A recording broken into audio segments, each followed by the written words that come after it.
Hello, and welcome to the South Coast Artist Index, where artists, performers, and writers, as well as curators, directors, and supporters, anyone with ties to the creative community, drops by to introduce themselves to you. We'll talk about their beginnings, their vision, their passion, and so much more. The South Coast Artist Index podcast is brought to you in part by Heavenly Spirits, who invites you to celebrate the art of life and creative communities everywhere. Hi, this is Ron Fortier with another episode of the In Focus podcast on the Artists Index. And today's special guest, yes, all of our guests are special, especially sometimes what it takes just to get them on the show, because everyone has such a busy life.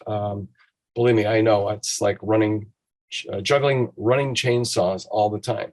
So without further ado, I'll ask our guest, as per usual, to introduce themselves, state their name, obviously, and spell it for us. Sure. Well, hello. It's so wonderful to be here. I am Marina Dawn Wells, W-E-L-L-S. So 3 nouns of a name. Might not meet anybody else with one of those. I am from Cape Cod. I am a Boston University Ph.D. student in American Studies, and I also am the Photography Collection Curatorial Fellow at the New Bedford Whaling Museum. So that's where I'm at.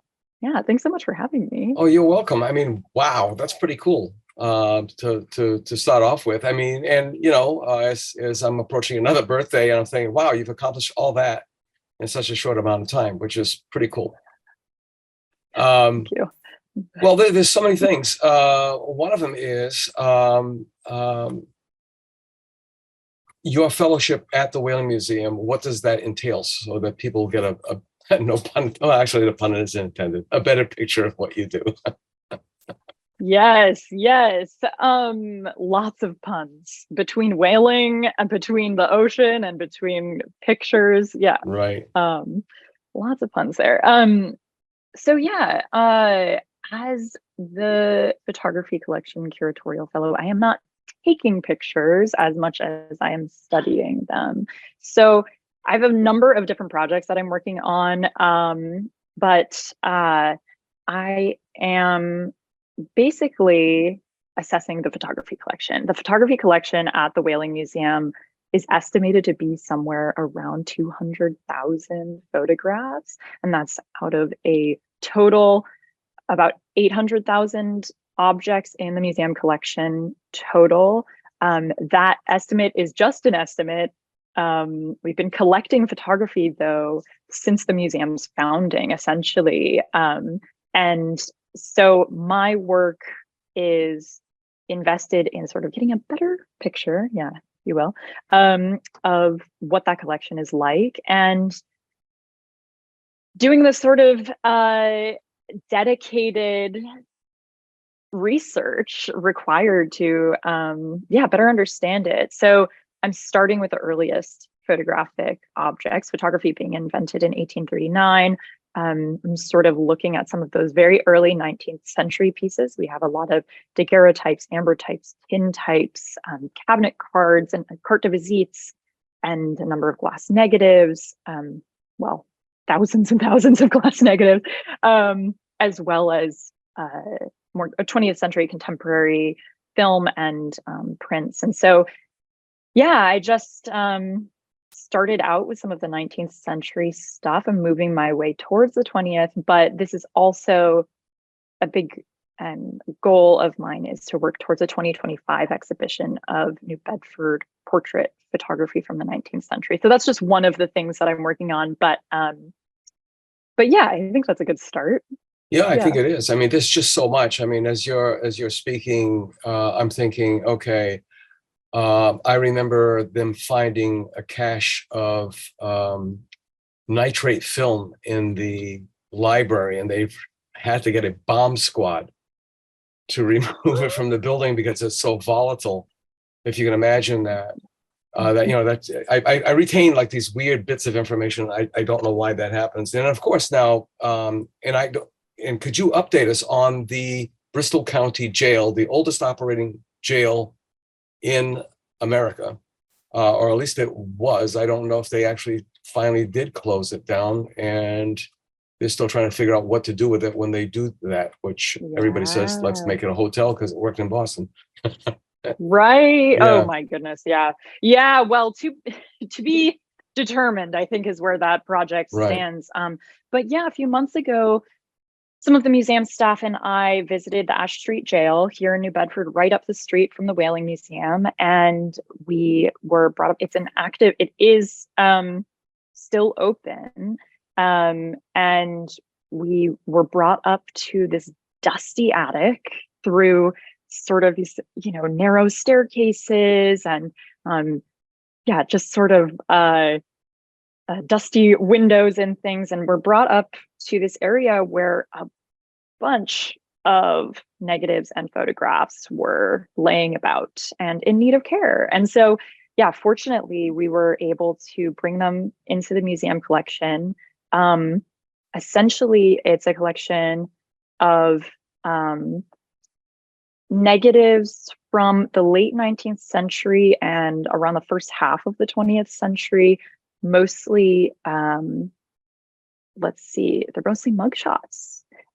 But within these photos and the accompanying, there is quite a bit of documentation that's actually just appended to them. So they still are retained in these sort of systematic files with the names, dates, and crimes of these people.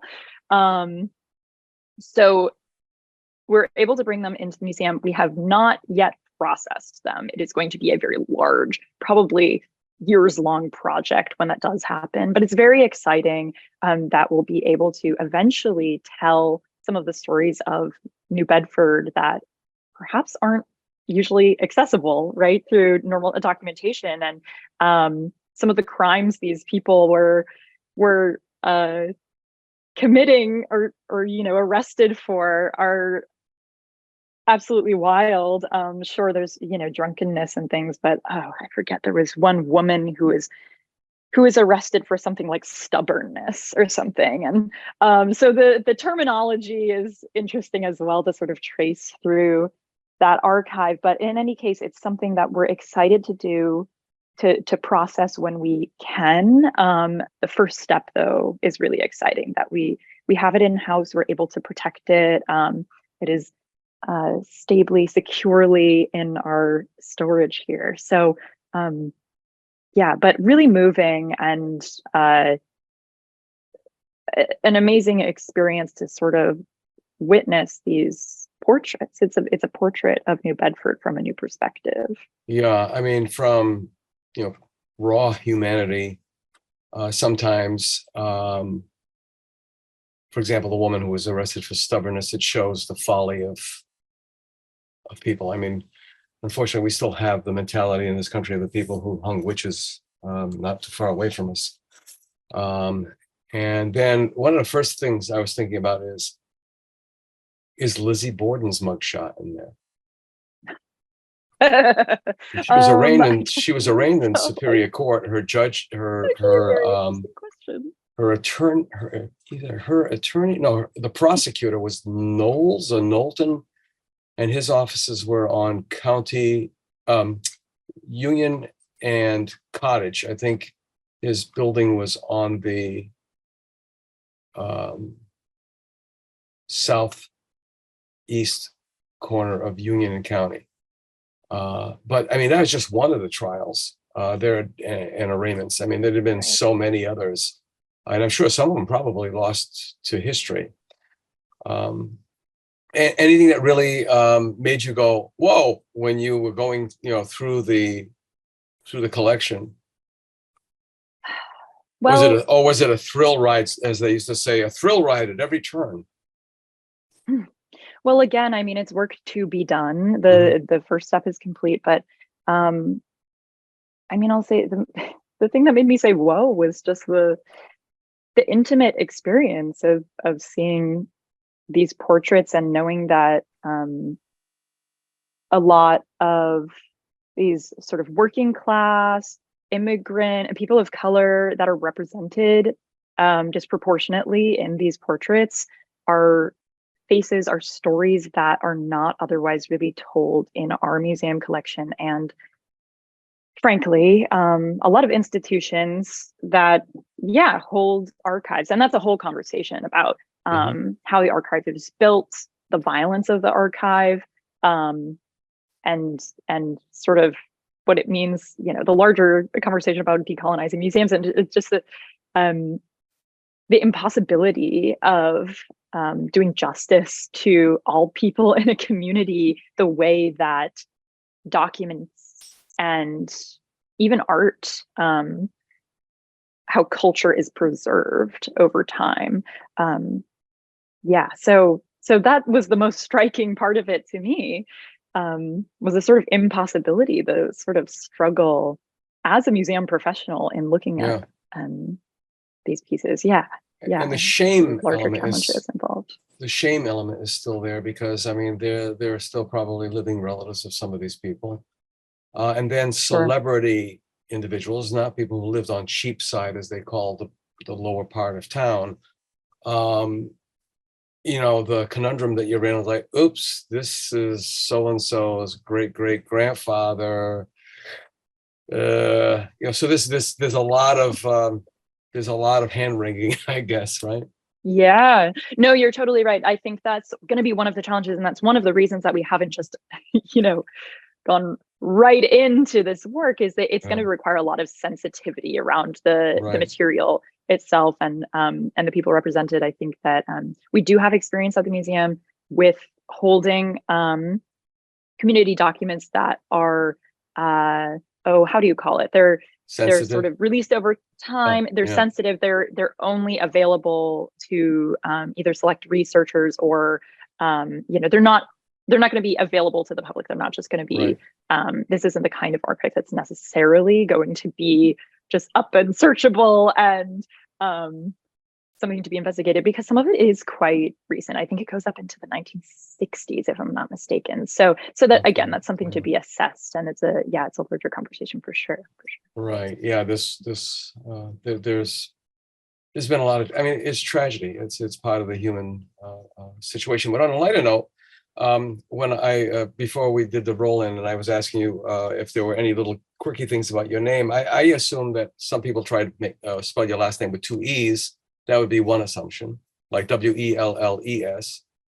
And the other assumption is, are you related to Dawn Wells from Gilligan's Island? Oh, right. I've had that before. There are so many associations with my name. But no, not well. Who knows? Who knows? Yeah, no pun intended either. Well, because you can't, it's. Yes. Yeah, it's funny. Names are interesting. That's for sure. You're talking about an exhibit of New Bedford portraits, which, wow, it would really bring humanity, justice and injustice to the forefront. I belong to a group in Detroit where my wife is from called the Detroit Fine Arts Breakfast Club. And since the pandemic has somewhat tiptoed away, they now meet as they used to pre-pandemic in a facility, and actually it's expanded. They fit like 300-400 people in one evening in a 5,000 square foot facility at Mary Grove College outside of Detroit. But there was this thing, the rest of the people who couldn't attend or whatever, couldn't discuss art. One of the larger collectors in Detroit, James Dozier, decided he was going to have his Tuesday night afterglows. And we started discussing photography. In fact, last night there was a Reverend Gary Hunter, who is a photographer. He was at the Obama White House and taking photographs. I asked him about Pete Souza, who coincidentally was a year behind me in high school. And we didn't get a chance because it was just getting too late. but we discussed a whole bunch of things, and I told him about um, uh, somewhere I had read that perhaps one of the earliest photographs of Frederick Douglass was taken right here in New Bedford. Was it Reed? I don't know the gentleman's first name. Reed, the photographer. Yes, that's right. Yeah. So, I mean, I can take that as an opportunity to talk about our amazing collection of 19th century photography. James E. Reed is one of the Black photographers in our collection who we have a large number of objects from him and his family. Right. But I was just going to say too, you said just one of, and that's the point I'm trying to get to. There seemed to have been a significant number of African-American photographers in the city, correct? Yeah, I think I've heard you say that on a podcast before. And I'm not sure if I would say there was a significant number. There weren't, tons. Well, compared to some other towns who have zero. I mean, sure. No, definitely. I am sort of in the process of doing some of this research right now and accounting for who the photographers were, especially in the 19th century, again, is the sort of focus of my work. And I've been working to create a sort of database, a sort of resource of all of the photographers up to the turn of the 19th to the 20th century. And I've found over 200 different either people or pairings, different studios. And James E. Reed is possibly the most significant among those folks. But I think more investigation, mine and others, hopefully has to go into figuring out how many of those people were people of color, and sort of you can see in, let's see, in census records, in municipal directories and things, until as they change over the course of the 19th century, that as you get closer to 1900, more sort of immigrant names and things become photographers. But yeah, James E. Reed is an interesting figure.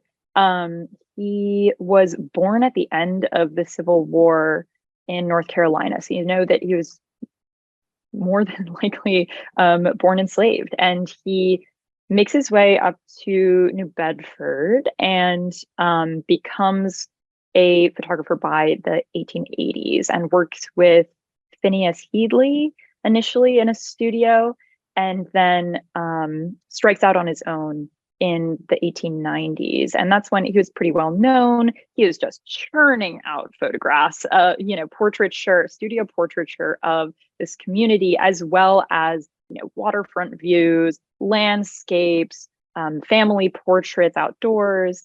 And Frederick Douglass is one of the people that he photographs. And we are fortunate enough to have a cabinet card in our collection that was taken by Headley and Reed, namely Reed by that point in the 1890s, by that studio in our collection. And Frederick Douglass is an amazing person to talk about in the history of photography, because he's the most photographed American of the 19th century. And he was very deliberate about that. He very much knew that photography was a tool, a powerful tool of representation. So, and lots of folks have written about this. He was basically contradicting the racist stereotypes of minstrelsy and the sort of, happy, smiling Black person. That's why he doesn't smile in his portraits. He's sort of contradicting those stereotypes. He looks like a lion, yeah. Depending on which portrait you look at. I mean, there are a couple where he almost has a little smirk, which is sweet. But yeah, he's asserting, sort of authority, a sort of self-possession that was previously denied people of color. So he is photographed on a trip to New Bedford in 1894. And so James Reed is one of only 4 known Black photographers that captured Frederick Douglass in hundreds of photos that he had taken of himself. So it's really special. Yeah. Okay, and on that note, would you please consider being our guest again on the podcast to, from the very beginning, we've split our goals into, documenting as many contemporary parentheses living artists as we could. It's contemporary, and I've said this 100 times on this podcast. Contemporary is a term that confuses people. Modern is also the same thing. And then historical, which parentheses means dead. But I just had this realization that it really needs to be split into 3. Contemporary, posthumous, which is recently dead, and Billy Crystal does jump in my head all the time from Princess Bride. Mostly dead, not completely dead, but in its seriousness, they've passed within a span of time that is still in memory, to the contemporary memory. And then obviously the historical, and James E. Reed would be wonderful if you could come back, because we're focusing our efforts on getting people to speak about artists of the past in a campaign called The Lost Artists of the South Coast. And that would be wonderful. Of course. And then in photography, from what I can see in the Cape Verdean community, which is an interesting bookend to it, we have some significant photographers in that community as well, which is, I had the opportunity to speak with Anthony Barboza, who I've known of for a long, long time when he had a book signing in the city. And there's Brandon Cabral, who is an up-and-coming photographer. So there's a lot of photography in this city. It's almost like a legacy of some sort. Yeah. But absolutely. Going back to the portraits, how far into contemporary times would you go? Because as I'm old enough, unfortunately, to remember way too many things. And there are the studios that used to exist, Loring Studios being one, another one with a B that was on Rivet Street. There were so many of them. The French Canadians seem to have had a corner on the market. And I'm assuming there's some sort of a correlation between the French Canadian photographers who were servicing the French Canadian transients. A lot like my great grandfather was a transient. They came down here, built the mills, in between the farming seasons, went back up into Canada, and returned again. And then as time passed, they came down, became mill operatives as well. And I've got scans, high resolution scans of a photo album, which I've got to remember to ask the eldest living a relative in Canada, where the original album is. But my great grandfather took so many photographs, studio photographs of himself and a bunch of friends, and sent them back to Canada. I guess it's proof that, yeah, Mom, I'm doing okay. Look, we're having fun, and I'm now reading The Warmth of Other Suns by Isabel Wilkerson of the Great Migration from the South. And it is so similar, which now, and bear with me because my mind works in multiple spheres at once. Bear with me. The African Americans that escaped the South during the Great Migration, starting around the 1900s, did the exact same thing as I'm assuming all immigrants did. They wanted to show the folks back home, hey, I'm doing okay. Look at this. Look at my clothing. It was also a bit of PR to get those people, get your butt up here. or get your butt down Hmm. here. Because in Canada in the 1870s, I think that there was an economic downturn and some famine and so on and so forth. So, and I'll get off my soapbox in just a second. I've been fired up by photography ever since I saw A Century of Photography on American Masters of Frontline. It was a wonderful, wonderful program. And the first episode shows this African-American mother and her young son. He's probably 7, 8 years old. They're in a school cafeteria, and there are photographs all over the lunch tables, all over the place. I mean, just jumbles of photographs. And the camera's following them. It's like a walk and talk. And she's speaking to her son, and they're looking for daddy's photographs. I'm like, what are they doing? And the premise was, these people, okay, the people in this town had just suffered a cataclysmic tornado strike. Okay, their lives have been turned upside down. And what are they doing? They're in the school cafeteria, which survives the tornado, and they're looking for photographs of their families. That is Wow. jaw-dropping.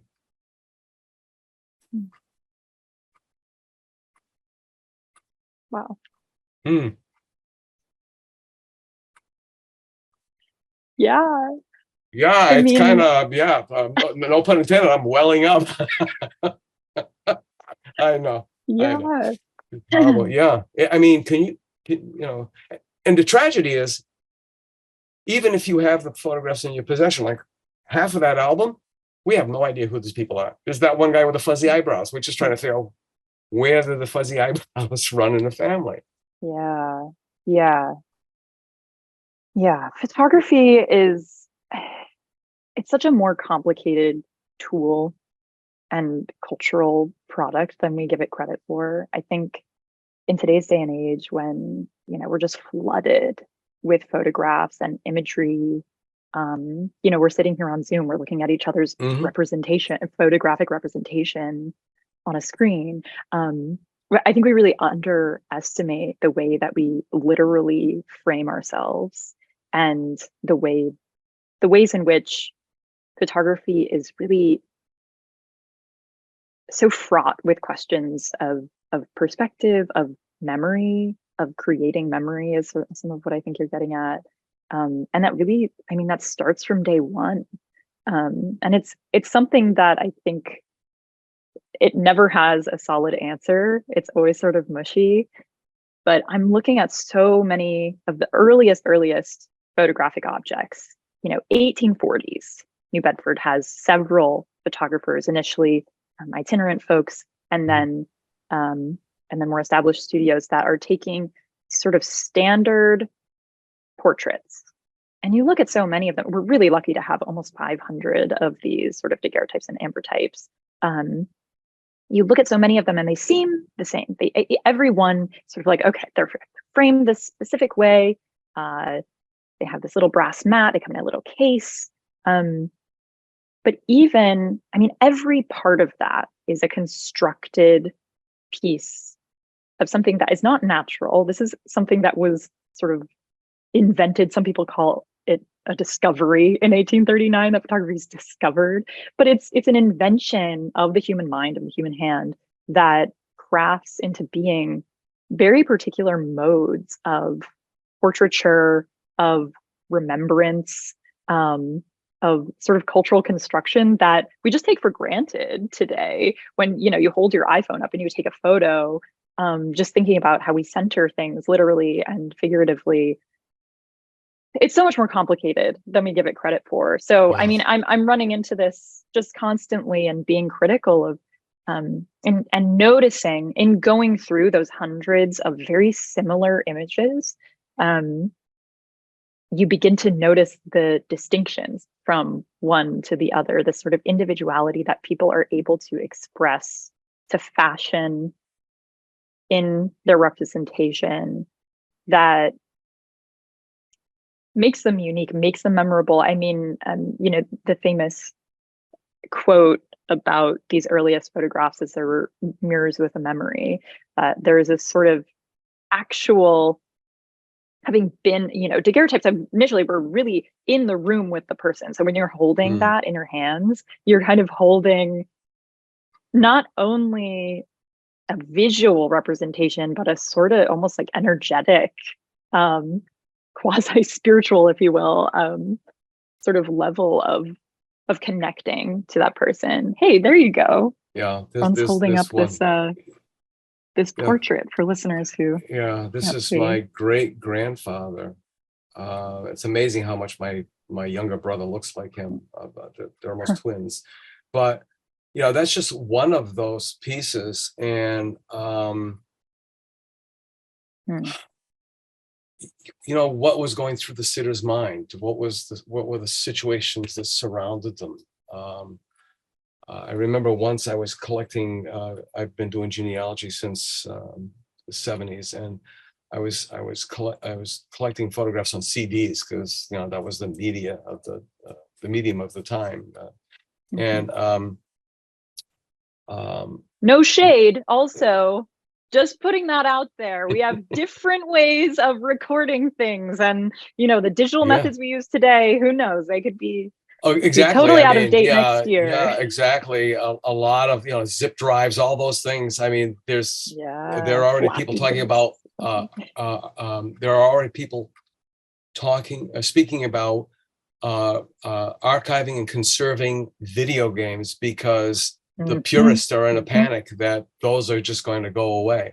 But so my younger brother, the one that looks like our great grandfather, said, we've got to get Dad's 8mm films of the farm up in Canada. We've got to get these digitized. He says, but I don't know how to go about it. And he says, but one night I just thought, because he loves to turn on the old projector, that's that smell that we remember as children, that sound. And he said, it just gets him in the mood, so to speak. So he said, I put a sheet up.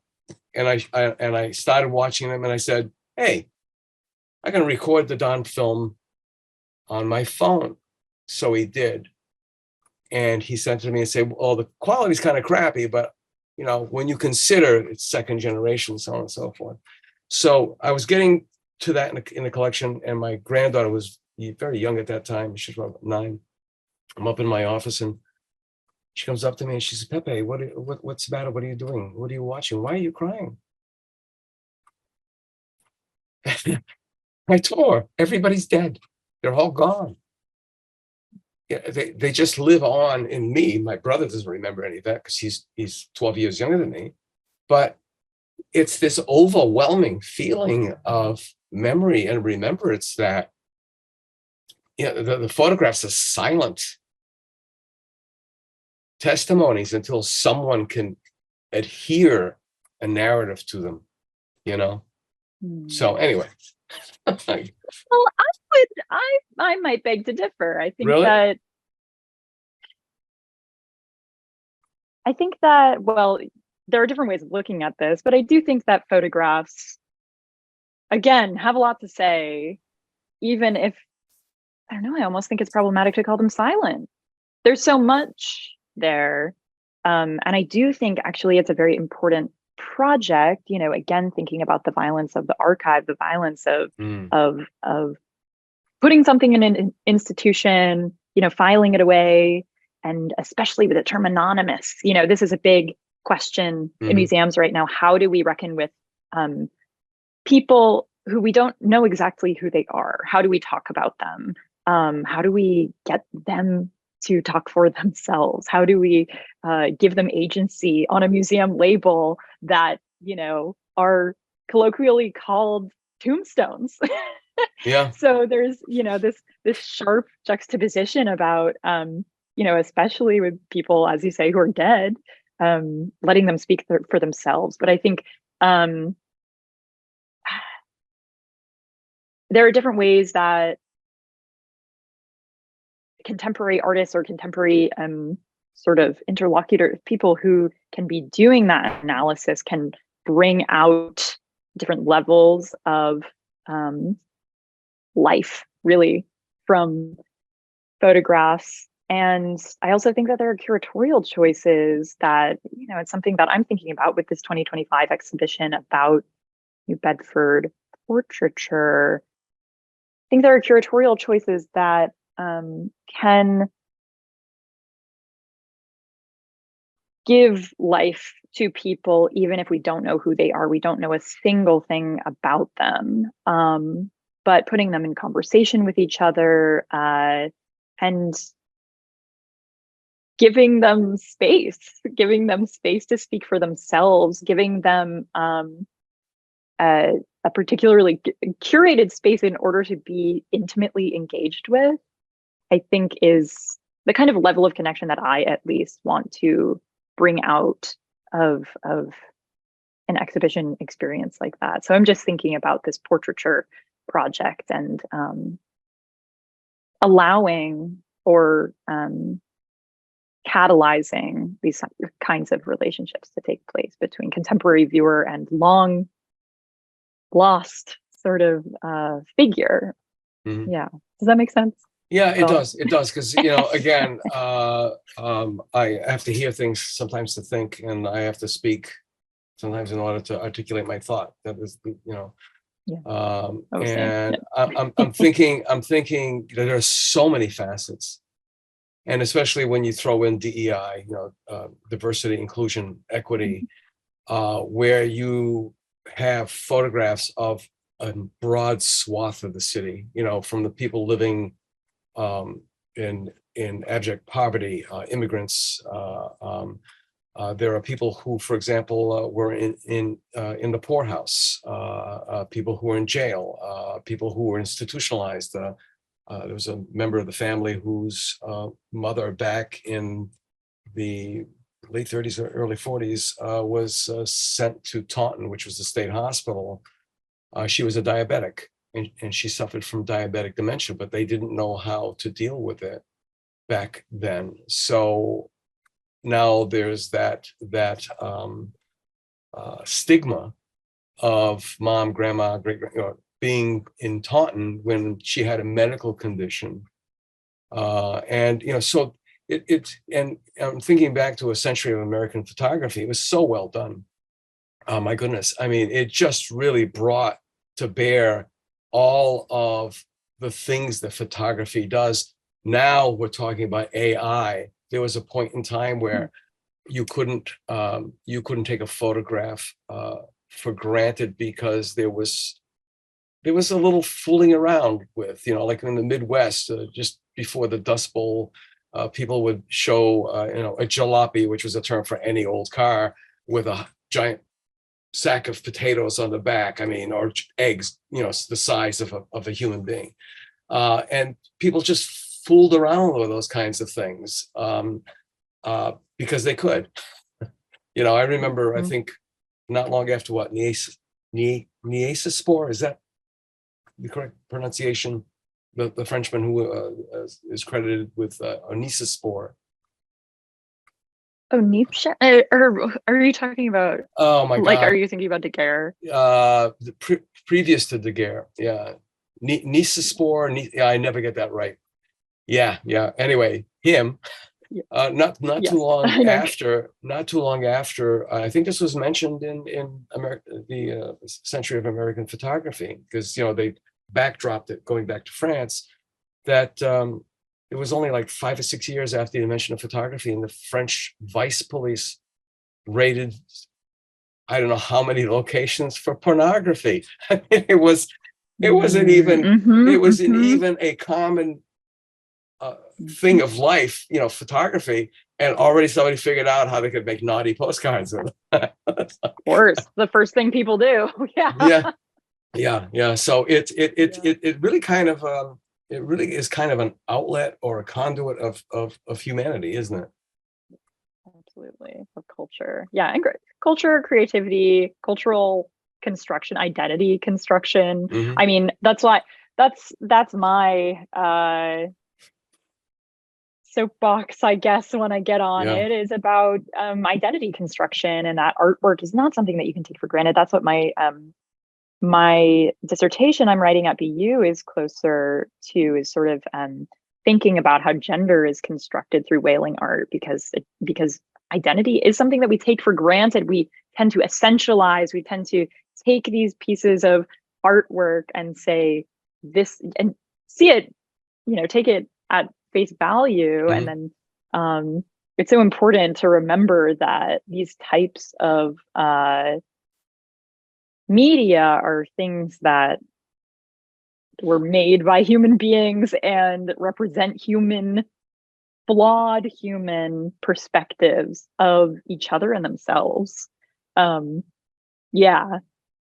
No, just in gender alone. I mean, that. why is the man always sitting in the formal photograph of the wife, standing behind him dutifully with a hand on his shoulder, holding one of the children? I mean, there are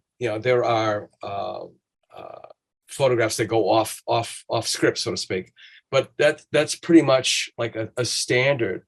And then now they're reinvestigating a lot of photography that are all male or all female, and they're going, this isn't as innocent, well, to use that term, because people are now more aware of gender and identity than they ever have been before. And it's like, hey, well, that's great that you've recognized that, because this is nothing new. This has always been here. It's just how we've dealt with it or preferred not to deal with it. So there's all these really great and wonderful things that comes out with it. Question. There are people who have photographs in shoe boxes in probably every closet in the area. Mine included, yes. What would it take to create a grant or a program to scan these photographs in? I know, for example, the New Bedford Fishing Heritage Center, I've gone there several times because I've been looking for the fishing boats that my stepfather fished on. These are the wooden Eastern rig trawlers.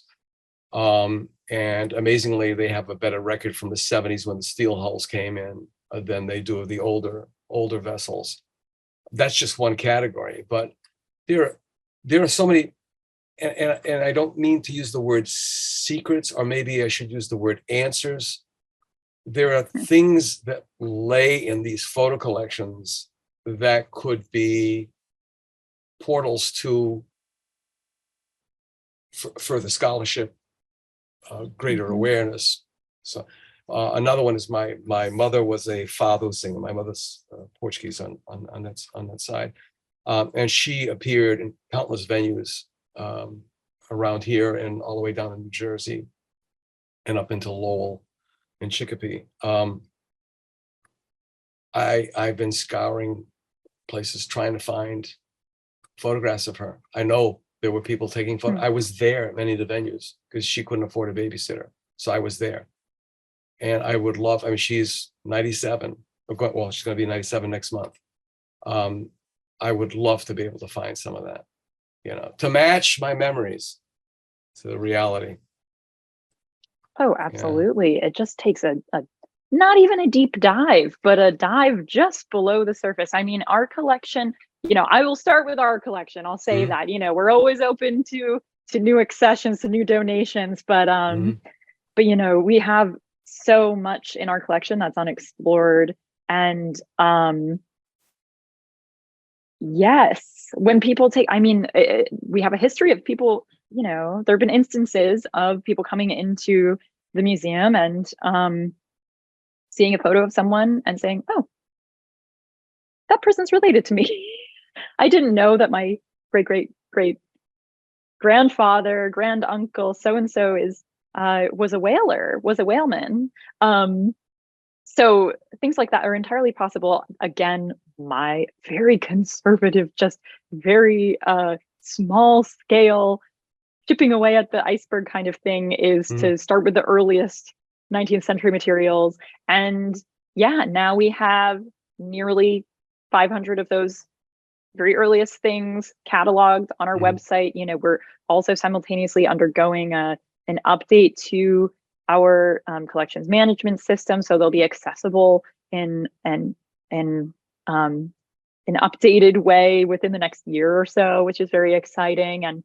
And yeah, we have so many photographs of people, both identified and unidentified, that I think would be wonderful to be in conversation with the community. And maybe that's something that we can generate. And, we have lots of things in the works for the next couple of years in terms of programming. And I like this idea. It's something I've been brainstorming around about potentially, creating a community conversation about what portraiture means. And maybe even identifying some folks who are also hopefully in the works as a sort of digital humanities project, combining this database of all these photographers with sort of scholarly essays and other ways of interpreting and mapping how those photographers have acted on the landscape of New Bedford, cultural landscape and otherwise. So I think this is a good idea. It's something that I've been thinking about. I mean, I have a family archive that, again, that's hardly been touched. And there are entire piles of photos in the family archive of people that we don't know who they are. We know they're related to us. But I mean, it takes a lot of work, and it takes a lot of, rote,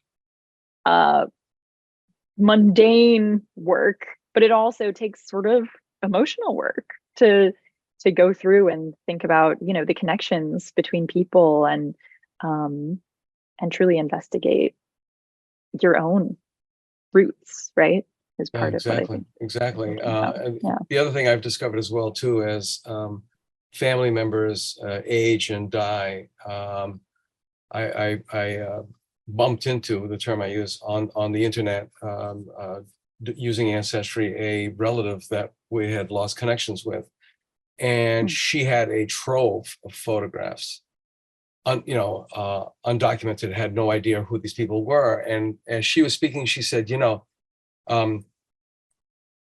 if you can imagine going to a wedding and you experience the wedding from your side of the room, so you take photographs based on your sensibilities, your knowledge from that side of the room, that mindset. Well, the same exact thing happened on the other side. And I thought it was such a great analogy. And it's like, oh my gosh, right? You're present there, especially at a wedding. You're bringing together two families, so there's a little bit of a little awkwardness or whatever. And we cleared up a lot of rumors that had been handed down. One of them was about my father. They thought he was somebody else completely different, caught in some sort of a romantic thing, so it was that kind of a discovery. And but this is open knowledge with the folks from Gallery X. I already spoke with Zach White and with Chuck Hawk at Gallery X. Having worked in historic preservation, and seeing stashes of things that need to be archived, and now it was Mike Dyer from the Whaling Museum that labeled me a documentarian, which I know I am, but what are you? We go Pee Wee Herman, but I was like, oh yeah, I guess I am. I've been speaking with Gallery X to go back and get all the ephemera that they have, all the show posters, all the photographs of all the openings, everything you could possibly get, and scanning them to create a timeline, because there are secrets or forgotten stories, forgotten narratives, as this is one of the oldest running art organizations in the city, and it's still going on. I think it's been 35 years, if not more now. How would you suggest I go about that? Because one of the thoughts I'm thinking is I'm budgeting for the grant is, okay, so I get a scanner. Who the heck is going to scan all this stuff? Because that's time, and time is money. Any thoughts? On a or is large that something scale. the Whaling Museum would like to? I mean, that's 30-something years of, yeah. It's an interesting question. I mean, it's something that we're dealing with all the time. I mean, that's basically, that's in part what my project is here, is, assessing materials that haven't been truly assessed before, and thinking about yeah, documenting them and how to do that systematically. So I think my biggest advice is to have a system and stick to it. And then you can do what you want with how those are either scanned or cataloged or exhibited.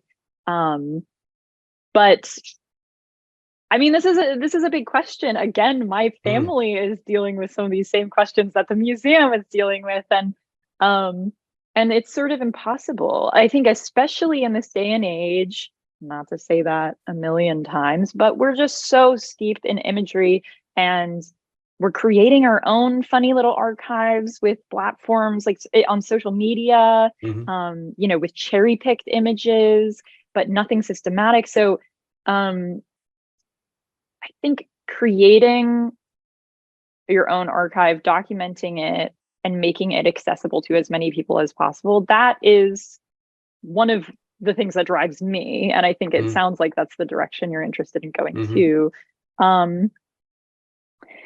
But yeah, it becomes a question because the technology changes quickly, and but you also want to be able to communicate with other people about these objects, and have other people contribute their own input. So I mean, the museum is the best of all the worlds, right? It's set up to create well, in my opinion, community conversation around these things, to have them go from object with no documentation to being documented in a database, interpreted, analyzed by scholarly perspectives, and then put on display where anyone can reflect on it from their own perspective. And so I feel fortunate to be at the museum in that way, but it sounds like, I mean, that's the kind of direction you can take this, right? It's an impossible set of questions. But we want to care for things, right? And have them be carried into the future with us, and have all the information carried along with them. I mean, yeah. I was inspired by Mary Jean Blasdale, another alum of the Whaling Museum, with her directory of New Bedford artists. But even previous to the publication of that newspaper ad that she placed in, I think it was the Bowsprit magazine, the Sunday section, a birthday, a name, anything. And I've spoken with her, and I've got to get her, on the conversation, I've got to get her nailed down. But she would love to extend this thing over, because there is such a history here. It's just a phenomenal history, and just in a creative community alone. So the work never ends. I think of Carl Cruz quite a bit. Carl Cruz has been at it since before I was at it, so to speak, working for the Office of Historic Preservation, the Mayor's Office of Historic Preservation. And he's still at it now, working with the New Bedford Historical Society. And it never ends. And the thing that slows you down isn't the mechanics as much. And I think you said this, the emotions, because all of a sudden you go, oh, and then you go down that rabbit hole because you follow that emotional thread. And then all of a sudden you realize, oh my God, 6 hours are gone. And I only scanned 2 pieces. But I know everything about this third piece, that I haven't even scanned yet, because I just began. So with all that in mind, let's have coffee if that's possible and discuss this, because I think this is a project that is worthy of some consideration. Gallery X is still going strong. Yeah, and the Whaling Museum is always open to conversations. Yes, that's for sure. Yeah, it's a pleasure to be here. Oh, thank you. And we got to wrap this up. But any final thoughts, or going back to borrowing from one of the classic Barbara Walter sign-offs, where she would say, if I gave you a magic wand and only gave you one wish, what would that one wish be, as a person in your position? Oh my gosh, as a person in my position, oh my gosh. Oh, what an impossible question. Jeez Louise. Yeah. I wish I had all the time in the world. I wish I had all the hours. I wish I didn't have to sleep.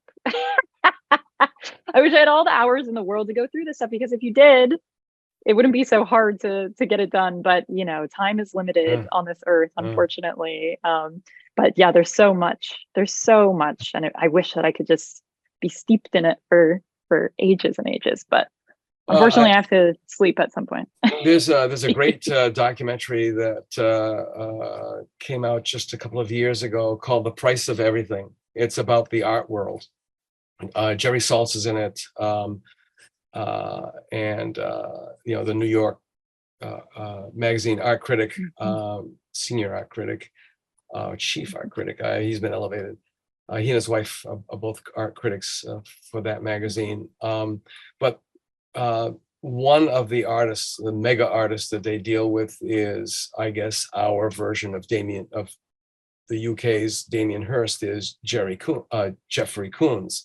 And he has a traditional studio, which a lot of people don't really quite understand, because it's more in the Renaissance style, where an artist gets to a certain level of in their profession that they no longer have to produce the artwork, but the studio does. So I could only imagine that the answer to your question would be you being in the same situation where Jeff Koons is, and having a dozen people that now they're basically you duplicated 12 times, doing 12 times the work on a given day, and producing all this output that you Yes. stir in bed at night saying, oh my God, it's I've only scratched the surface. There's so much more to go. And then some guy shows up with a box full of pictures and like, thank you, but I don't know when I'm going to get to them. So anyway. Yeah. Magic wand. Yeah. That's what I would do, I guess. 100 of me working on these projects. Yes, exactly. No, well, it's job security. I would assume it's job security. It's true. Fair. Yeah. Any final words of your own, not based on a silly question? Just thank you so much. It's really wonderful to be here, and it's such a pleasure to be in New Bedford, to be participating in this community. And so thank you for the invitation. It's really lovely. You're welcome. Conversation. Appreciate it. You're welcome. I tell a lot of people, some people come on the program, they're just a page. They're at that point in their life where they haven't developed much. There are some people who are chapters. There are some people who are an entire book. And then there are people who are volumes. And based on those categories, I tell people, if I call you back, it's because you have more to say, and we need to hear more of what you have to say. So the invitation is open, not just for James E. Reed, which you definitely want to do, but for any other thing that you may need to get out there so that people can hear and say, hey, check this out, because it really is about getting the word out there, because don't ask, don't get. And sometimes that information is only inches away. Yeah, inches away. Yeah, and we have a lot of projects coming up. I'm more than happy to speak more on. Yes, right. Definitely. Thank you very much, Marina Wells, Marina Dawn Wells. This has been wonderful, and definitely there's so much more to talk about, so much more I want to learn. And with that in mind, folks, thank you so much for joining us on this latest podcast, and we'll see you next time. And remember, in the meantime, just be kind to each other. Bye-bye. We'll see you next week for another episode of the South Coast Artist Index podcast. To learn more about the South Coast Artist Index, visit theartistindex.com. Find us on Facebook, Instagram, and YouTube.